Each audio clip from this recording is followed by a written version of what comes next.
Because words and life and existence is complicated and simplistic simultaneously. It's mind-bogglingly, bafflingly gorgeous and terrible and wonderful and everything in between.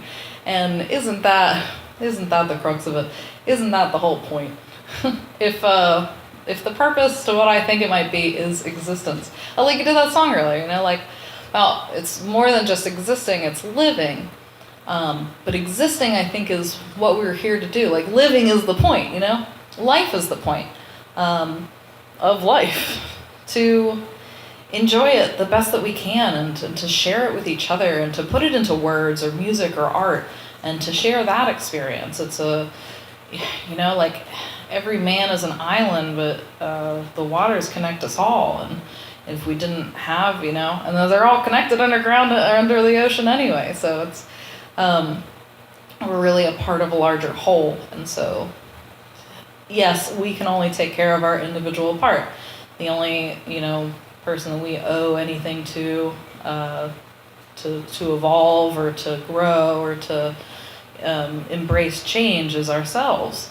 But that each of our individual journeys is a part of the co-created experience. And in that way, I'm hopeful for the future. I didn't used to feel that way, but the more that I live, even when my own days look, self-deprecatingly bleak, I'm hopeful for the future because I see that each individual is doing their own thing, like more so than I think human history has, that we all get to be in this day and age like individuals and ourselves, and to get to explore and figure out what we want out of life instead of just being told what you can or can't be and then just, existing in that way.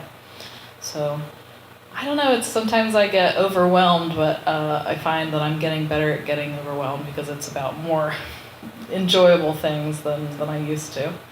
Even my bad days are better than my good days used to be sometimes. So I have to remember that and to keep that in mind, because we end up so often, I feel like, living in the past or the future, but the present moment is the gift that we get, That's why they call it the present. And we get that every new now moment. And so the idea that our words and our thoughts and our vibration affect our reality, and that each individual creates their own reality. It was an old Native American story that I'm going to butcher, but about that, like, when we were created, they said, we want to give the humans the gift of understanding that they create their own reality. Where should we put it? And I don't know, the salmon was like, I'll take it to the bottom of the ocean. They're like, no, they'll go there, they'll find it. Okay, well, put it on the moon. Like, no, they're gonna go there, they'll find that. And Mother Earth from deep within said, put it within themselves. And they said, it is done.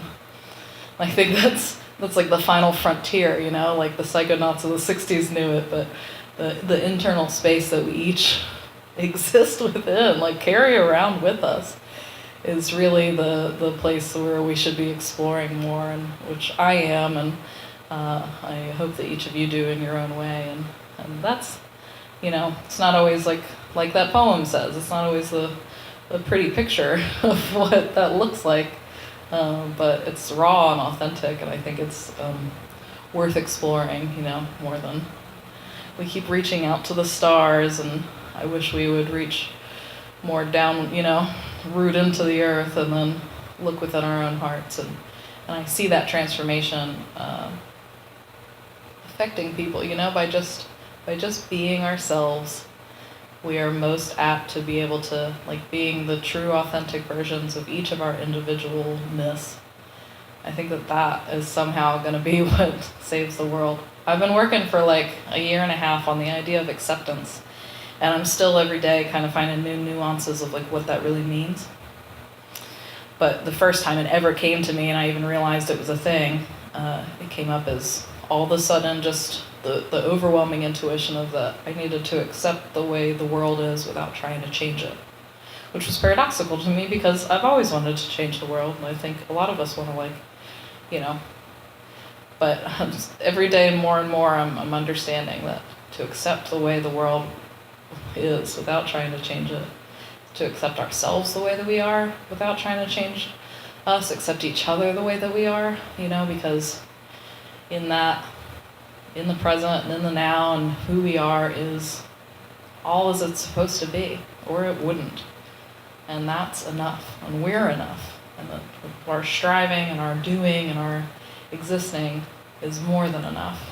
And I don't know, maybe somebody needed to hear that today, but you definitely are, and we're all doing it together, and I really appreciate each and every reflection of what I understand. I would love to talk to you more about, you couldn't use the word be or is in the sentences. That's so bizarre to me, because those are the two key phrases of my life. To not even get to use them, I realized a long time ago that I think that for me, the closest thing I've come to discovering my own religion is the idea of the isness, it is. So, and also be. So, I guess that's that. So thank you very much for going on this journey with me.